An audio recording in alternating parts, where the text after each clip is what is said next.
Rebel Fantasy Football. I'm your host, Jacob Stuckey. I hope you guys are doing well. I hope you guys are winning in your fantasy football leagues. We're already done with 4 weeks. That's crazy. So going into week 5, we're going to be talking about some injury news, as well as going over breakout games, some big point games from this last week, and talking about whether those were actually breakout performances or maybe they were just fluke games. So yeah, I'm excited to get into it. Let's get started. So we got a lot of news to cover, so we're just gonna get rolling. But injury news, I think probably the biggest injury news of the week was Javonte Williams on the Denver Broncos. He tore his ACL. Sounds like he did a lot more damage than just an ACL, so it may be a longer road back for him, which it sucks to see. It sucks to see a young, talented, good player get hurt like that. And a lot of people drafted him pretty early this year because they were hoping that he was going to be that workhorse running back for the Broncos. So unfortunately, he's out for the rest of the season. If he was one of your starting running backs, then you're going to have to pivot. And we'll talk about guys to look for in the waiver wire, but you may have to start looking around your league to see if you can trade for anyone, because the waiver wire, as we'll talk about in a second, is pretty thin at running back. Another one that is surprising and not so surprising. Cordero Patterson on the Falcons, he came into the game questionable. He has a knee injury, and so a lot of people we were kind of nervous, like, okay, like what's gonna happen? He's going into the game. He didn't practice like all week. Are they gonna limit him? Are they gonna rest him? What's gonna happen? And so he ended up being limited a little bit. I think he still finished with like 9 points for full PPR, which isn't terrible. But then the surprising part was after the game, he was placed on IR because he underwent a surgery on Monday. And so sounds like he's gonna at least miss the next 4 games because he's being placed on IR. So that's the minimum requirement. We still don't know if he's gonna miss more than that. It sounds optimistic that he won't. According to the head coach, it sounds like he is going to come back. They're optimistic that he will in that regard. So I expect him to miss, obviously, the 4 games because he's on IR. And then hopefully we get him back after those 4 games. But that's a bummer as well. He was another running back that was doing really well. And unlike Javonte, he kind of already broke out. Like he already was probably winning you weeks with his 20, 30-point games. So that's a bummer. And that was a little bit surprising as well. Another injury news from the week was Rashad Bateman.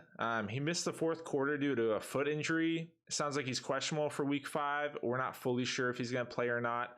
I think it sounds optimistic that he will. I think he's on the optimistic side of 50-50, but again, we'll have to kind of wait until we know more later this week. T. Higgins, he suffered an ankle injury on the Thursday night win over the Dolphins. But Zach Taylor, the head coach, he played it off saying that it's nothing major. He's going to be good for Sunday.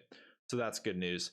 Jonathan Taylor, this was one that was really scary for a lot of people. He injured his ankle late in week 4's game. He's questionable, but he has a chance to suit up for week 5. Everyone was kind of fearing the worst for this one. Everyone probably saw a notification on their phone from their fantasy football platform saying, like, Jonathan Taylor's hurt. Like, oh no, like you're probably freaking out. And so a lot of people are afraid that, like, oh man, he broke his ankle, he's going to miss several weeks. And then to hear after the game that he actually has a chance to play Thursday night football, that's great news. Even if the fact that he has a chance, we don't fully know if he's good to go, if he's going to suit up yet. But the fact that he even has a chance, I think is good news for Jonathan Taylor. So stay tuned. Probably today and definitely tomorrow, we should have a better idea if he's going to suit up for Thursday night. But it's definitely a good thing that he has a chance. All right. Tua, this one, you guys, I probably don't need to talk about this one because you probably saw it. It made a lot of media headline attention just because it's such a crazy situation. So I talked about Tua last week. He basically suffered a concussion. At least it looked like he suffered a concussion. He had his head on the turf in week 3's game. And he stood up. he stumbled around, he fell to his knees, he had a hard time gathering himself. After the game, they called it a back injury, and he was able to come back into that game to finish out playing that game. And so everyone was like really confused, like that doesn't look like a back injury. He hit his head, he was kind of woozy, like how does that make sense? And then week 4 against the Bengals, similar play. He got thrown pretty hard on the ground. He hit his head, and he was out. He was unconscious. He was not conscious, and his body was kind of doing like this fencing position where his arms were just going up, and he's like laying there out cold. And so everyone, rightfully so, was upset because he just suffered a crazy concussion. At least it looked like it from the week before, and now he was allowed to go back in and play. And so the Dolphins are under extreme investigations by the league, trying to figure out if anyone cut through any hoops to try to make sure that he could play. Obviously, when a player's safety like that is compromised, people are going to be upset. Rightfully so. Like, football is a fun game to play, but it also is dangerous. And so, and for your franchise quarterback to be put at risk like that, people are going to be pretty upset. So it's a crazy thing.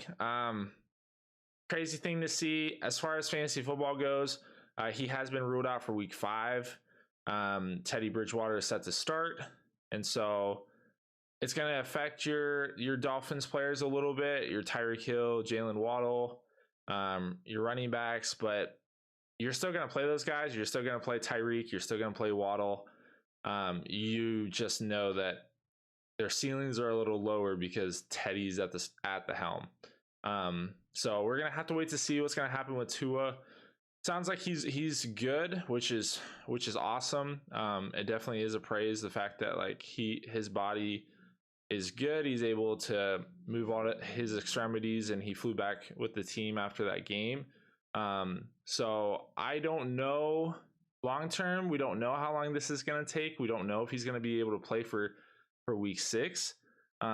This is kind of like a day by day, week by week kind of a thing. So, but they did rule him out for week 5 yesterday, so at least we have that bit of clarity.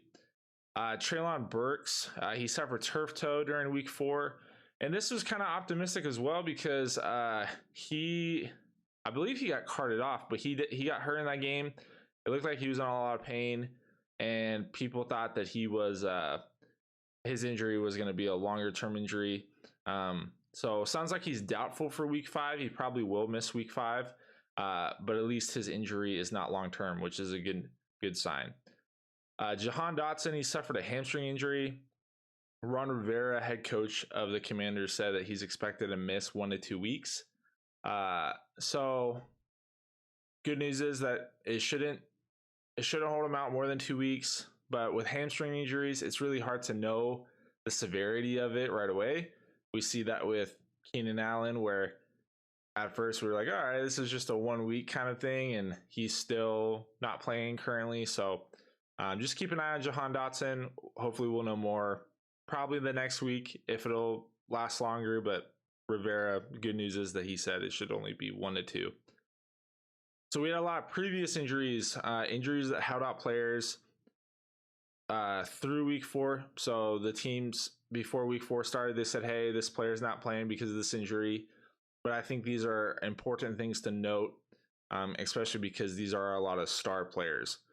So there's a lot of Lions players missing in that game against Seattle. DeAndre Swift, he missed week 4 due to an ankle and shoulder injury. They're probably going to hold him out through week 6. They have a week 6 bye.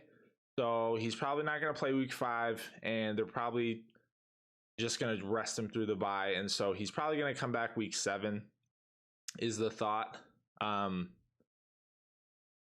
there's a chance he could miss more, but we're kind of not sure yet. Definitely pay attention to reports this week, because we don't know if he's going to miss week 5, but that's kind of the expectation, just because that would make the most sense. You have a bye week coming up, so why not hold him out another week, and then take that bye week to continue to rest. Amon-Ra St. Brown, wide receiver for the Lions, he's dealing with an ankle injury as well.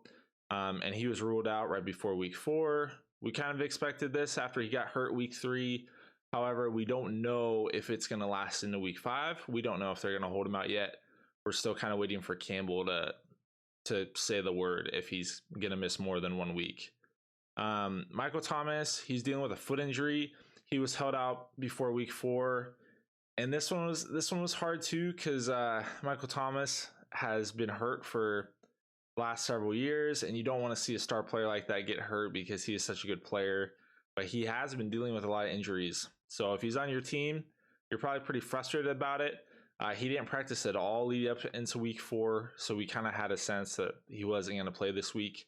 However, for week 5, we don't fully know if he has a chance or not. I would say definitely keep an eye on his practice participation, because that'll say a whole lot about if he's able to go for week 5. But as of right now, it's kind of in the air. Mac Jones, he's dealing with an ankle injury, quarterback for the Patriots. This one was weird and pretty surprising because when he got hurt in week 3, a lot of people were calling it a high ankle sprain. And usually a high ankle sprain will keep you out between 4 to 6 weeks. It depends on the position, but normally running backs will suffer high ankle sprains. We saw that with Christian McCaffrey, I believe, last season, and it kept him out between 4 to 6 weeks. And so everyone thought, okay, Mac's going to get ruled out immediately after week 3 for the next game. And he actually went like right up until the game. He was testing it. He was seeing if he's able to make it back and to play for week 4. But he wasn't able to. And so now the question is, Brian Hoyer, their backup, he suffered a head injury.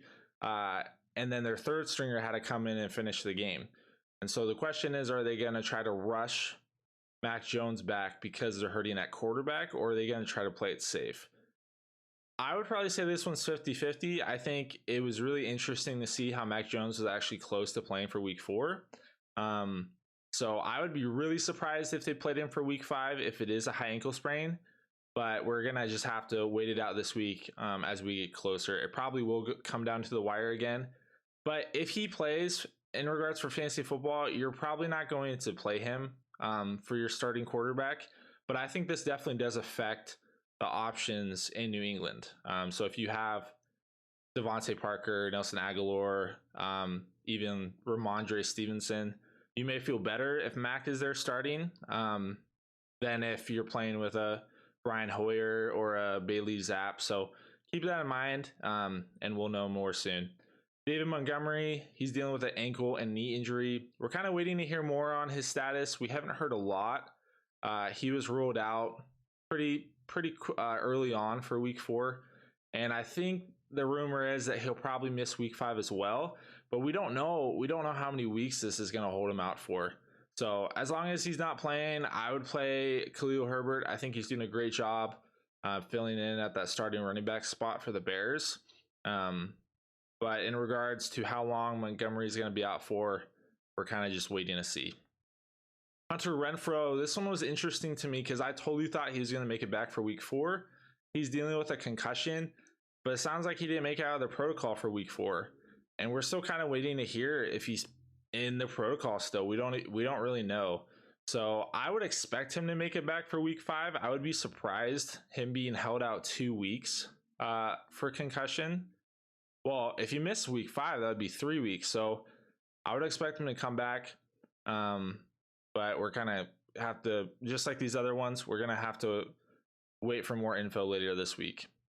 Dak Prescott, he is trying to come back for week 5, which is awesome. He's eyeing a return for this week. He's meeting with doctors, I believe, today. So hopefully after today, or maybe even later this afternoon, we'll have a better idea if he's able to suit up for week 5. If he's able to, that's great news. You're probably going to want to play him, and you're definitely going to want to immediately play the Cowboys receivers. You're probably already playing them, but you're going to feel better about it. I think CeeDee Lamb, his ceiling just goes higher and higher with Dak. So that's great news. And you'll probably want to play Michael Gallup as well as Dalton Schultz. But yeah, it sounds like McCarthy, head coach, is saying that he wants to see a full practice participation from Dak this week before he's able to start. So I would just keep an eye out on what the doctors say later this afternoon, and then keep an eye on his practices as well. Zay Jones on the Jaguars, he's dealing with an ankle injury. It held him out for week 4, but I think it was pretty last minute. Everyone thought he was going to play. He had a great week 3, but he was held out of week 4. Doug Peterson said on Monday that he thinks he'll be ready to go for week 5, so that's great news. Keenan Allen, he's still dealing with a hamstring injury. He's considered day-to-day, that sucks because he was held out 1 week and they kind of said, oh yeah, we're just being cautious with him. He should be good. And then he missed another week. And now he has a chance to miss another week. So sounds like they're being extra careful with him, which I don't blame them for that. It just is a bummer for him because he's such a good player. So it sounds like he's 50-50 for this week, and we're kind of waiting to know more. Jameis Winston, quarterback for the Saints, he's dealing with a back and ankle injury. He was ruled out a couple of days before the Saints game in London because he hadn't practiced all week. Sounds like he'll probably be another game time decision for week 5. We won't know for sure yet. I think he probably has a chance to suit up. Sounds like he was really trying to play for week 4, but the coaching staff was just trying to be cautious with him, rightfully so. In regards to week 5, I say he's probably 50-50, but maybe on that optimistic side. I think he sounds like he's not dealing with anything super severe in regards to a long-term injury, but a back and ankle injury for your quarterback, that's definitely not ideal. Alvin Kamara, this one was tough. This one was a big head scratcher. And I know it sucked for a lot of people, so I'm sorry about that. I feel for everyone who may have lost their matchup because they had him in their starting lineup.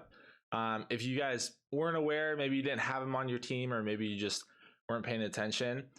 He practiced all week in a limited fashion. He's dealing with a rib injury. He missed week 3, and so everyone kind of expected him to come back for week 4. I believe he has the same injury that Justin Herbert had, and as we saw with Herbert, he was able to play week 3 after suffering an injury week 2, but he was definitely suffering in week 3. Week 4, he came back, full participation, and he was able to do really well. Different positions, so Alvin Kamara, running back, he's gonna feel it a lot more than Herbert, most likely. And so he was able to practice in a limited fashion this whole week. The expectation was that he was going to play for week 4, and they were playing in London. So kickoff was 6:30 a.m. Pacific Standard Time, which is where I'm at. And so I had expected him to play night before, Saturday night. There was no news on it. And then if you guys woke up after the game started and looked at your lineup and saw that he was listed out, that's what happened. He was listed out right before kickoff. And so if you were still sleeping at that time, which I definitely was, you were probably pretty disappointed that you didn't get notified sooner to be able to change him out of your lineup. So I know several people personally that had him on their teams and they didn't have enough time to change him out of their lineup, which is a bummer. That's like, you get 0 points for that. But there's really nothing you can do. I would just say it's a good reminder to make sure you're paying attention to your lineups. Pay attention to those question marks. Even if someone is expected to play, there's a chance that they may be ruled out because the team is wanting to be smart with them. And that's what we saw with Alvin Kamara. The fact that Jameis Winston and Michael Thomas were already ruled out, that probably just made him go, okay, let's hold out Alvin Kamara. We don't want him to get hurt, especially if our other guys are being held out as well. So big bummer, but just a reminder to pay attention to your lineups, because it definitely matters. DJ Chark on the Lions, he's dealing with the ankle injury as well, as his fellow teammates, and he was a last minute out, which was surprising because Campbell, the head coach, had said on Friday that he was going to play, and then right before kickoff, or maybe the day before, it could have been on Saturday, he was ruled out. But it sounds like he was really close to playing, so I would expect him to play on Sunday, but we'll have to wait to know more later this week. So consider him questionable, but I think he has a good chance to suit up. So that was a lot of news, a lot of things to process. I think my biggest reminder in regards to injury news is just pay attention to your players. Whatever platform you're playing on, feel free to click on their profile. The platforms are pretty good at trying to update you and notify you of the last minute and the most recent news for your player. So if you have Alvin Kamara, they're going to post a little snippet from some fantasy football website or some news website in order to make sure that you have the most recent news at your fingertips. But even with that news, even with the experts, so to say, trying to update you, we still don't know 100% what's going to happen. So if someone says, hey, Alvin Kamara, he's looking good, I think he's going to play, there's still a chance that he's not going to play because we are not the coaching staff, we are not the players. And so what that means is that you have to make sure you're paying attention. Anything can happen right before game start. And so if you have a player that's questionable and all the experts are saying, hey, he should play, including myself, if I tell you, hey, he should play, don't take my word for it. Make sure you're checking yourself and make sure you are keeping up to date with all the most recent news. So let's get into waiver wire targets. Especially with all this injury news, we need to figure out, okay, who are we going to pick up? Where's my team hurting? And how can I get better? So we're going to talk about running back waiver wire targets. Unfortunately, the waiver wires is a little thin. There's not like a main name that you're able to pick up that he's probably not already rostered. But I have a couple guys that you definitely can take flyers on and kind of shoot your shot with. So the first name for running back waiver wire targets is Tyler Algier on the Falcons. Now, this is a really interesting situation because Cordero is on IR, so he's going to miss 4 games. But the Falcons, they basically brought up a guy from their practice squad last week, Caleb Huntley, and he ended up getting, I think, 60 yards and 1 touchdown. And so this guy wasn't really even on the team before week 4, and he came up and he did really well. And so I'm a little nervous saying go all in on Tyler Algier because of Caleb Huntley. But I still think Tyler Algier is going to step in and take the majority of the carries for the Falcons. The reason being is because he is a rookie that they drafted this year.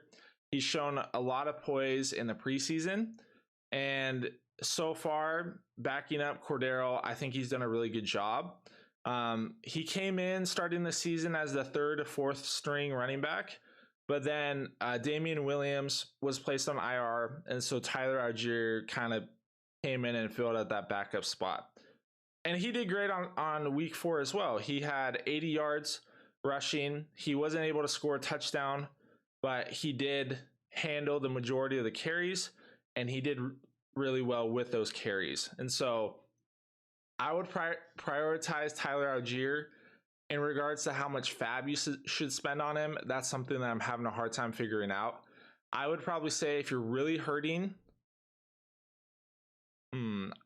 I would maybe say 35-40%, but just know that I think there is a chance that this could turn into a committee, which is why I'm hesitant on going all in on him. I don't think this is going to be a Jeff Wilson situation where Jeff Wilson is getting all the carries for the Niners since Mitchell's been out. I think that Huntley will have a role. I think they'll probably use him probably more to share the carries with Algier, but I still think Algier will be that main guy. It's just kind of hard to know the split. I don't know the split as of right now. I think my fear is that it's going to be a 60-40 split with Algier getting 60% and Huntley getting 40%. I would love it if it's like a 70-30 or 80-20.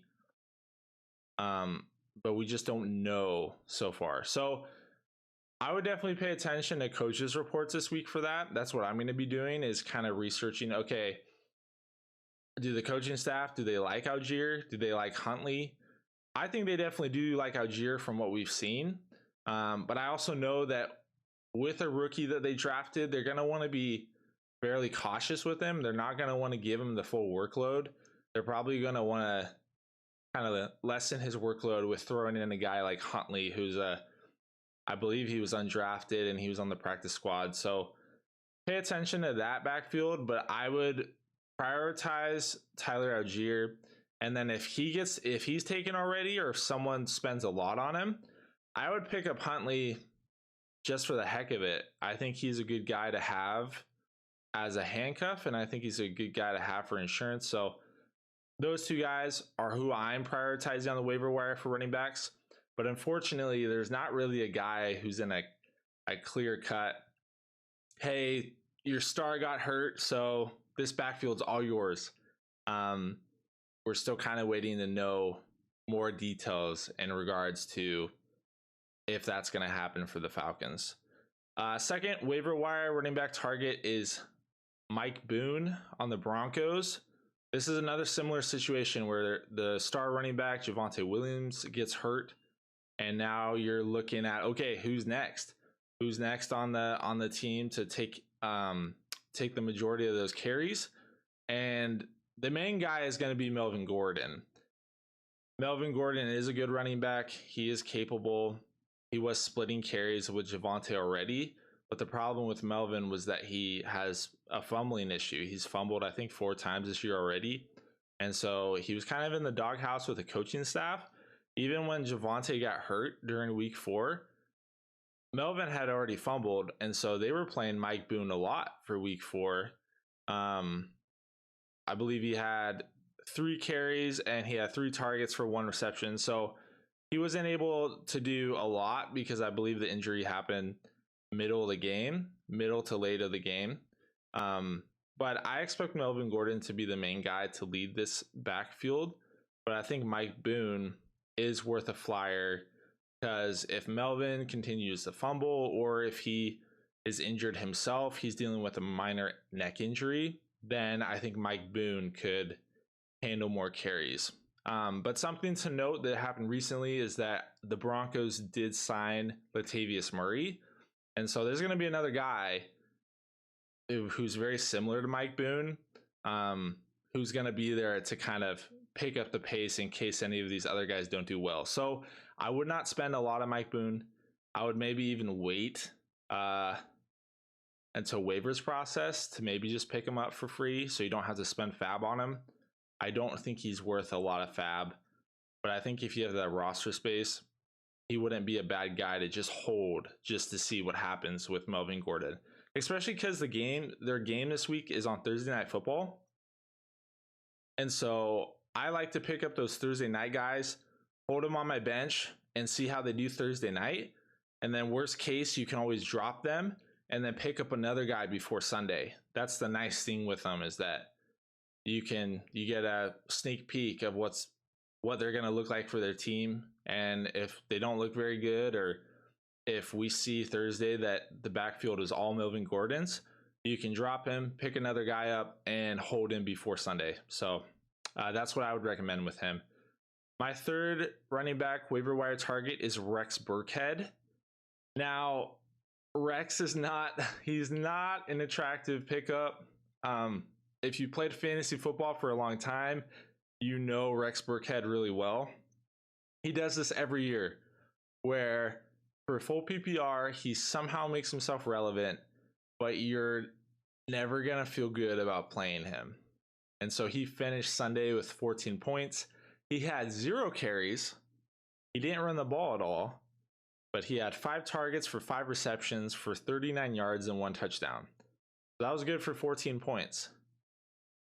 Now, I think Rex is a guy you can pick up and have on your bench. And if you're in a pinch, I think you can possibly play him.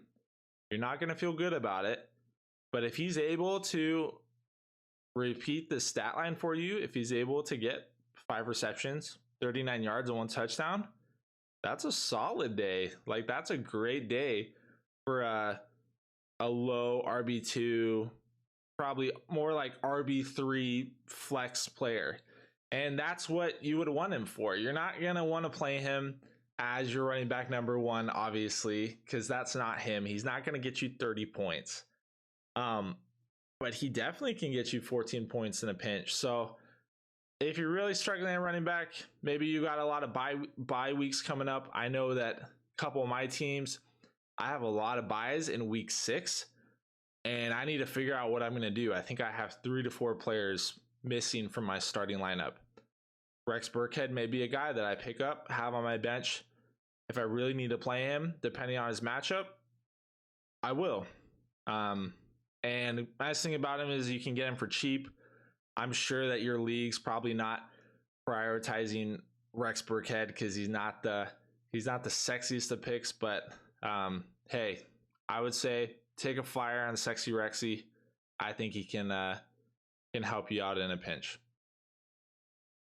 Couple guys that are probably over 50% rostered. So just like every other week that I've done, all of the guys I just listed are under 50% rostered. But these couple guys that I'm going to mention are probably right on that line. They're probably right over 50%, or maybe they're at 50%. But the first guy is Raheem Mostert on the Dolphins. If he's available, I would pick him up. I think with Tua being hurt, I think they're going to lean more on the running game. I like Teddy Bridgewater, but I don't think he's going to stretch the field as much as Tua can. And so what that means for the Dolphins team is I think they're going to run more. And I think Raheem Mostert has shown that he does more with the opportunities he's given than Chase Edmonds. And so I would pick him up. I'm considering playing him this week myself. And so if you have him on your team, I think he could be a good play. Another guy is Kenneth Gainwell on the Eagles. He could be under 50%. I think in my platform on Sleeper, I think he's like right at 50%. He's another guy I would pick up. Now, you're not going to feel great about him because Miles Sanders and Jalen Hurts are the majority of the Eagles' rushing attack. But Gainwell gets touchdowns, and I think he's a good guy that can stretch the field for the Eagles. I think if another good thing too is if anything were to happen to Sanders, I think Gainwell will step into that spot. He's kind of proven himself and made a little bit of a gap between him and Boston Scott as far as being the running back 2 on that team. And so I would pick him up. I think he's a good guy to have on your bench. And if you have Sanders, he could be a good handcuff as well. All right, wide receiver targets. First wide receiver target is Josh Reynolds on the Lions. Now, if you have Amon-Ra St. Brown, or if you have DJ Chark and you had these guys that missed last week, I think Josh Reynolds would be a great pickup for you because you can play him whenever those guys aren't able to play. And even if they have their whole team back, I think Josh Reynolds is an interesting target. I think he will continue to do well, but I don't think he's going to do as well as he did in week 4. He finished with 21 points, 8 targets for 7 receptions for 81 yards and a touchdown. And the main reason for that is because his whole team is hurt. So Jared Goff needed someone to throw to, and Josh Reynolds was that next guy up. But he did really well with the opportunity, which I think is why he's a top waiver wire target, because he executed on the opportunity that he was given. So I wouldn't spend a lot for him because I do expect Amon-Ra and DJ Chark to come back this week. But if you're able to get him for cheap, or maybe someone drops him because they know that like the other targets are coming back, I would still pick him up and I would hold him on my bench, at least until we see if Jared Goff gives him more work, even when those other guys come back. Second wide receiver waiver wire target is Devontae Parker on the Patriots. This one, I thought this one was interesting because he had a monster week 3. In week 3, he had 10 targets, 5 receptions for 156 yards, which was good for 23 points. But in this last week, he only had 2 targets, 2 receptions for 24 yards and 1 touchdown, which was good for 10 points. I think he's a good waiver wire target still. He's definitely not over 50% rostered. He's probably not even 15% rostered in your leagues. And the reason being why I think he's a good target is because the Patriots need someone to throw to. And we've seen in years past that as long as he's able to stay healthy, he is a good wide receiver. And so I think he's going to be a good red zone target. I think he is a good player at executing at those red zone opportunities. And the fact that he had in week 3, he had a 10 target game proves that he's able to handle that workload. We didn't see that from him in week 4. He only had 2 targets, but I expect him to be getting more targets, and I think he could be a good pickup. My third wide receiver target is Jamal Agnew on the Jaguars. He had 6 targets for 4 receptions for 50 yards and 2 touchdowns, which was good for 21 points. This one was really interesting as well. Zay Jones was hurt this game, which I think is a reason why Jamal Agnew was able to get more looks than he normally does. So it's going to be interesting to see when Zay Jones does come back, if Agnew is going to continue getting that workload. But Christian Kirk was struggling in week 4 against the Eagles. He had like 10 targets, Christian Kirk did, but he wasn't able to execute. And so Trevor Lawrence had to look somewhere else, and Agnew just was that next guy up. And so he did really well with the opportunity. I would look to pick him up. You can probably get him for really cheap. You probably don't have to spend much fab on him. You're probably not going to want to play him right away, but I think he could be a good stash, and especially until we know more about how he's going to operate with Zay Jones coming back. I think he could be a good guy to keep on your bench, see how he does for week 5, and then go from there. Couple honorable mentions, over 50% roster guys, which they could be dropped in your leagues, and I think they could start heating up. First one is George Pickens. We saw on Sunday with Kenny Pickett, George Pickens showed chemistry with his quarterback, and now that Kenny Pickens is the starting quarterback, at least for the next week, for week 5, I think he will just start showing us more of what he showed us in preseason, how he's a really good wide receiver, and he does deserve to be targeted. He deserves to get that chance because he can execute. And so he could be available on your waiver wire. If he is, he would be the first guy I'm picking up. I would pick him up over all these other guys. But I believe he is pretty close to that line. I think he might be right at 50%. So take a look at your waiver wire. See if he is available. If he is, I would pick him up.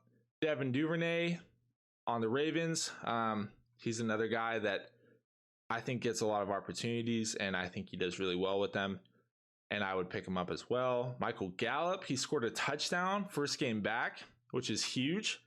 He didn't get a lot of targets or receptions, but I think he's just going to start heating up once he gets healthier and healthier. And so I would assume that he's already rostered. I think he's at 65% in sleeper. But if he's not rostered, grab him. I think he's a great guy to have on your team. Tight end waiver wire targets. Mo Alley Cox on the Colts. He had 6 targets for 6 receptions for 85 yards and 2 touchdowns, which was good for 26 points. He had a monster week, and he's probably not rostered in your leagues. He's probably definitely not rostered in your leagues. I think he's a guy that's worth picking up. You may feel a little iffy about playing him for the next week. He's done this before. I think he did it last year. He has a monster week, and then he goes back to getting nothing. Keep that in mind if you do pick him up, and expect him to do this every week, because it's probably not going to happen. But he is a good player. He's a big target for Matt Ryan, and I think that's what Matt Ryan needs. And so they play Thursday Night Football. I would pick him up, see how he does Thursday night. If he doesn't do very well, you can drop him, pick him up, or pick up another player for him. And yeah, it doesn't hurt you. It allows you to kind of get the best of both worlds. You see how he does Thursday. If he doesn't do well, you can drop him. If he does do well, you can hold him. Second tight end waiver wire target is Will Dissly on the Seahawks. He had 4 targets for 4 receptions for 39 yards and 1 touchdown. That's good for 13 points. I like Will Dissly. I think he's a good player. The issue with his situation on the Seahawks is that Noah Fant is another tight end that is playing right next to him. But for whatever reason, Noah Fant is not getting the opportunities that Dissly is getting. And so I think Dissly could be a good guy to pick up. He's a big target. He's really good at finishing in the red zone, and I think Geno definitely can benefit from throwing to a big guy like that. And so he would be my second tight end target. I'm not super confident with either of those guys, but if you're just kind of streaming tight ends, depending on the matchup, I would play these guys. But I would probably look elsewhere. So maybe you can trade for another tight end, or my honorable mentions that I'm about to list. These guys are over 50% rostered. If these guys are available, I would get them first. The first guy is David Njoku. We talked about him last week. He was our number one waiver wire target. And if he's somehow still available in your league, I would definitely go get him. He's playing really well. He had a really good week 4, and I think he's going to continue being a go-to target for Jacoby Brissett. Tyler Conklin on the Jets. He's another guy we talked about last week. I think he's going to continue being a go-to option for the Jets. Zach Wilson is back in at quarterback, but even in week 4, Zach Wilson showed that he likes throwing to Conklin. And so I would try to get either of these guys. If they're not available, then I would go get Mo Alley Cox and Will Dissly. I think at least have them on your bench, see how they do. But if you're really struggling at tight end, then I think they're worth a flyer. Quarterback waiver wire targets. First one is Geno Smith. He had a monster week. I believe he finished as the second best quarterback on the week, which obviously is very surprising, even as a Seahawks fan. But it was just that kind of game. It was just an insane game. That's obviously not going to happen every week.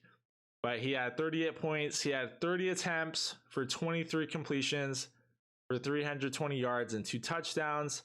And he had 7 carries for 49 yards and 1 touchdown. So crazy week. If you're in 6-point passing like I am, and just like these stats are, then he got you 38 points, which is a lot. He's playing at New Orleans in week 5. So he probably won't do as well against a solid Saints defense, but he could be an interesting stream. I would pick him up if you're struggling. If you want to roster 2 quarterbacks, then I would have him on your bench and kind of go between a couple of guys. But I think that he will continue to do well this season. He's not going to do 38 points. I don't know if he will do it again. He probably won't. But depending on the matchup, I think he is a guy definitely worth picking up, but I think you also can play him depending on the matchup. My second quarterback waiver wire target is Zach Wilson. He played really well his first game back. Now, really well being he played really well for fantasy. In regards to the real game, he did throw 2 interceptions. But for fantasy, he finished with 20 points as he had 36 attempts for 18 completions for 252 yards passing, 1 touchdown. He had 2 interceptions, which was not good, but he had 2 carries for 15 yards. And then they did a little Philly special. He had 1 reception for 2 yards and a touchdown. So that receiving touchdown definitely helped out his stat line, as that was 7 points right there for full PPR. I think he's a guy that's worth picking up. He's playing Miami at home this week. I think you can play him against Miami. I think 20 points is a great floor. I don't know if I see him going for 38 points in a game, but if he can get you around that 20-point line, I think that's a great stream. And if you're really struggling at quarterback, I think he's worth to pick up. Your bye weeks are probably coming up pretty soon, so if your quarterback is on a bye soon, I think he's a guy you can play in a pinch. If this next guy is not rostered, I would probably pick him up first, and that's Jared Goff. I think he's kind of a little bit over 50% rostered, but he's worth an honorable mention. He's playing at New England in week 5, so he could be an interesting stream. I don't love that matchup, but as we saw against the Seahawks, Jared Goff loves to throw the ball, and he has quite a bit of targets to throw to. And so if he's available, I would pick him up first, and I think he could definitely continue to do well. So those are my waiver wire targets. Like you guys can tell, it's pretty thin this week, unfortunately. There's not really a clear-cut guy that you have to pick up that is gonna immediately do well. How I look for guys on the waiver wire is I try to find the volume. I say, okay, which backfield or which receiving room or which tight end room, who are the guys that are going to get a lot of targets, going to get a lot of carries, and are going to give your team the most chance to score points. So if there's 3 running backs on a team and they're all sharing the load, I don't like that. I want to try to find those guys that solely get all of the running back carries, like Jeff Wilson, who came in for the 49ers and he's just taking the backfield because Elijah Mitchell is hurt. Those are the guys I'm trying to look for. This week, we don't have a lot of those guys, unfortunately.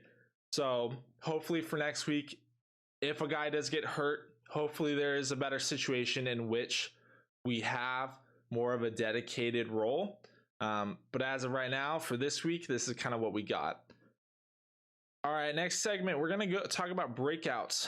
I have this labeled breakout or fluke, talking about those big games from this last week and trying to figure out, were those games breakouts? Were those games performances in which you can say, oh man, this player, he's great, he's going to continue doing this? Or were those games fluke games in which you can't count on those to continue? That's what we're talking about. So the first one is Josh Jacobs on the Raiders. He had a monster game, 36 points, 28 carries for 144 yards and 2 touchdowns. But not even that, he had 6 targets for 5 receptions and 31 yards. Now, if you've been watching me for a little bit, and if you watched my video last week, we talked a lot about him. I told you guys, I said, hey, buy low on him, because I think because of the dedication that his team is showing him and the commitment to the run game, I think he's a guy that can go off. And he went off this week. The Raiders heavily leading into him this week, and it paid off for them. I think what's really encouraging, the most encouraging part about this is not necessarily the amount of yards he got. It's the amount of receptions he received. Like 5 receptions. Josh Jacobs has always been a guy that analysts have been really hesitant on because he should be getting more targets than he has been. And so this year so far, he's done really well in the receiving game, and the fact that they've done more checkdowns to him, they're trusting him with those short throws, I think is really encouraging for his fantasy football outlook. And so the question that I'm asking is he an RB1? And I think he is cementing himself as a guy that you must start every week. I don't know if he's at that RB1 spot, that status quite yet. I think he's still a solid RB2. But man, if he keeps playing like this, I think he has a chance to be that RB1 for your team. And I think you're going to feel pretty good about him. And so to answer the question, I would say that this is a breakout performance. I don't think it's a fluke. We saw last week that it wasn't a fluke because his team is dedicated to him. They're committed to pursuing the run, to prioritizing the rushing attack, which they normally don't. And so I think that's a really good sign for them. I think it helps their team be more competitive. I think it gives them a better chance to win. And so I really like Josh Jacobs, and I think that definitely was a breakout performance. Next game is Dameon Pierce. He had a really good game as well. He had 32 points, 14 carries for 131 yards and 1 touchdown. A big part of this was he had a 75 touchdown run. And then he had 6 targets for 6 receptions for only 8 yards. So that's pretty crazy. He had 6 receptions, but only 8 yards. But hey, we'll take it. Full PPR, you get a full point for every catch. So that's 6 points right there, almost 7, which is a really big boost. So I think this was a breakout game. The question that I'm asking is Dameon Pierce an RB1? And I don't know. I don't think he's an RB1 quite yet, but I do think this was a breakout game, similar to Josh Jacobs. I think he's firmly cemented himself as an RB2. I think that he was kind of in that flex position before.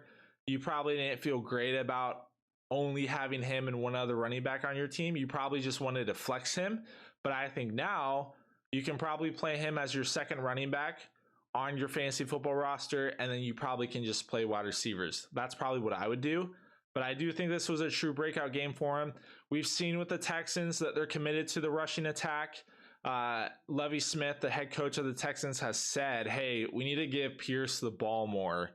He is the man. And I mean, that's what we saw in this last week. The fact that he had a 75-yard touchdown run. He's shown that he's explosive. He's a young and powerful runner. And I think the Texans are just going to continue to give him the rock. I don't think he's going to necessarily do this every week. Just like Josh Jacobs, I don't think they're going to do this every week. But they have the potential to, which is huge. And that's what you want on your fantasy football team. You want a guy who has a really high ceiling. And you want to have a running back that has that volume. And Dameon Pierce has both.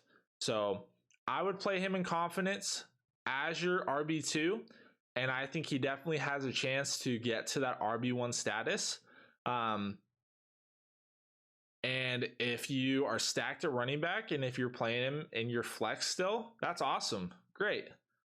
But with all the running back injuries that have happened and with all the bye weeks coming up, you're going to want to know, hey, who can I put in and who can I lean on to fill in a hole? And if you have Dameon Pierce on your bench or on your flex spot, I think he's a guy that can fill in that RB2 spot for you, and I think he will continue to do well. Another running back is Rashad Penny. He had a really good game. He had 32 points, 17 carries for 150 yards and 2 touchdowns, and only 1 target for 1 reception for 6 yards. I really like Rashad Penny. I'm a Seahawks fan. But so far this season, he hasn't done very well. And so this was finally a game this year that he showed back up, and he showed what he did last season. And so do I think this was a breakout game or do I think this was a fluke? I think it's a breakout, hopefully. Reason being is I don't think he's going to have a game like this every week, but I know that the team wants to continue this. The team wants to lean into him, and they want to prioritize the run. So if you have a team that's committed to the run like that, and if they trust you enough to give you the rock for 17 carries, then I think he's going to get more opportunities. I just don't think he's going to execute like this every week. So hopefully it's a breakout game.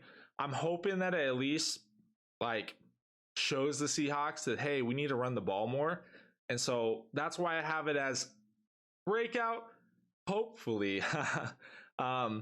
I don't think it was a fluke because we saw at the end of last season that Rashad Penny is a really good player and that the Seahawks are committed to prioritizing the run.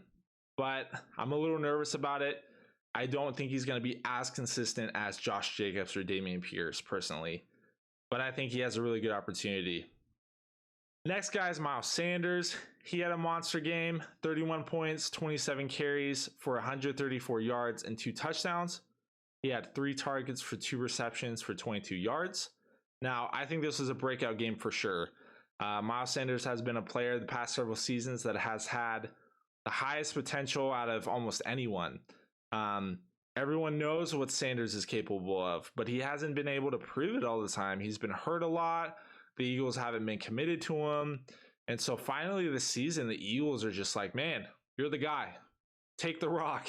And he had 27 carries. That's a lot, especially for an Eagles team where last season they operated in a rushing committee. And so if Miles Sanders is going to get the football for 27 carries in a game, man, that is a lot. That's like Derrick Henry status. And so if that continues with this offensive line and this high-powered offense, I think he can get really close to RB1 status. And so I like him a lot. I think you're going to feel pretty good about continuing to play him.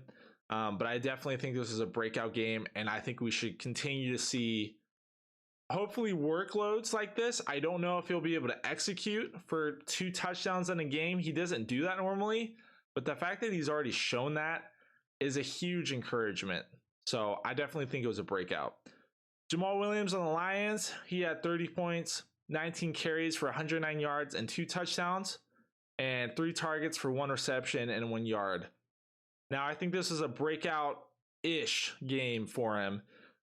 Ish being the main reason why he got this opportunity is because DeAndre Swift is out, but he has shown that when Swift is out and Jamal Williams is the main guy to go to, he has executed. He's done really well. He had a 20-point game last week. And so I think this is a breakout game for him. I think he proves that even when DeAndre Swift comes back, the Jamal Williams is relevant. Now, when both of them are in the same backfield, he's not going to get the volume like he gets when there's only one guy. And so keep that in mind. You're not going to feel great about playing him when DeAndre Swift comes back in regards to an RB2 spot. But I would say when Jamal Williams is by himself and Swift is hurt and he's not playing, I think Jamal Williams is a solid RB2. When DeAndre Swift is playing and they're sharing the backfield, I think Jamal Williams is a solid flex option. I think he's a solid RB3. So, yeah, I like him. I think he's a really good runner. We've seen him on Green Bay. We saw him last year, but he definitely can step up when given the opportunity. But it's all about opportunity. And I know that this team loves DeAndre Swift. So when he is healthy, he gets the majority of the opportunities. But we don't know how long he's going to be out for. People think he'll be out at least for week 5, and then maybe he'll come back after the bye for week 7. But there's a chance that DeAndre Swift continues to miss time. And if he does, and I think Jamal Williams will continue to do well. So, yeah, I like him a lot, and I hope that he'll continue to execute with the opportunities that he's given. Jamal Agnew, we talked about him a little bit for the waiver wire target. He had 21 points, 6 targets, 4 receptions, 50 yards, and 2 touchdowns. I think this was a fluke. I think he's shown that he can produce with opportunity, but he's not always going to get the opportunity. I think Zay Jones should come back for week 5. And if he does, I don't think Jamal is going to get the volume that he got in week 4. And so, yeah, I think it was a fluke game. But if they continue to have injuries, if Zay Jones continues to be out, or if Christian Kirk continues to struggle, then Jamal could continue to have those big games. But in regards to a breakout, talking about, do I think this game was a breakout in regards to will they continue that? I don't. I think this was a fluke. But I think there's a chance that he can reproduce it at some point. But I don't think this is a show of, yeah, this player is the guy. You need to prioritize this guy. He's going to have these 21 points every week. I don't think that's going to happen. Josh Reynolds, I think this was a flukish game. He's a wide receiver in the Lions. We talked about him for waiver wire targets. I think this was very similar to Jamal Agnew, where if he's given the opportunity, I think he can perform. The reason why I don't think this is an absolute fluke like Jamal Agnew is that I think Reynolds will have a place even when everyone's healthy. I think Reynolds can easily overtake DJ Chark in getting more volume. I think Amon-Ra St. Brown is still that guy, but I think Josh Reynolds has proven that he has a connection with Goff, and I think they're going to lean into him more. My biggest issue, though, is Jameson Williams is supposed to come back fairly soon, and when Williams comes back, I think he's going to get more play than Reynolds, and so that's why I have it as a fluke-ish game. I don't think it's a fluke in regards to his ability. I think Reynolds is a good player. But in regards to opportunity, I don't think he's going to consistently get this opportunity unless more guys are hurt and stay inactive. So keep an eye on him. I would continue to have him on your bench. If guys continue to be inactive, if they continue to get hurt, and he's the only guy to throw to again, I would play him. I think he'll continue to do well, but I just don't think that volume is going to be there every week. Allen Lazard on the Packers, he had 19 points, 8 targets for 6 receptions for 116 yards. Do I think this was a breakout game? Yes, I do. When Allen Lazard is healthy, he has shown that he has a great connection with Rodgers, and Rodgers trusts him. The biggest issue the Packers are having right now is that they have these young wide receivers that are dropping open looks. And I know it's frustrating for Rodgers. It's frustrating for fantasy managers. But Allen Lazard, for the most part, has shown that he is a security blanket for Rodgers, and that he's a guy that can step up and be the go-to target when Rodgers needs him to be. And I think he should continue to have similar games to this week, which is why I have him labeled as a breakout. I think 19 points is something that he can continue to put up and should continue to put up. And I think he's kind of in that flex spot right now, that wide receiver 3. But I think he can continue to improve and to make himself a wide receiver 2 in the future. But I definitely think that was a breakout game for him. So that was a lot of information. I think those breakout games are important to know because there was a lot of big games, a lot of high scoring point performances from players during this last week. And I think it's good to know, okay, which of these games are fire and which of these games are smoke. What should I pay attention to? What should I not pay attention to? Who are the guys that are legit? And who are the guys that just had a great game? So those are my opinion on those players, on those games. I think there's a lot of really good players in that list who will continue to do well.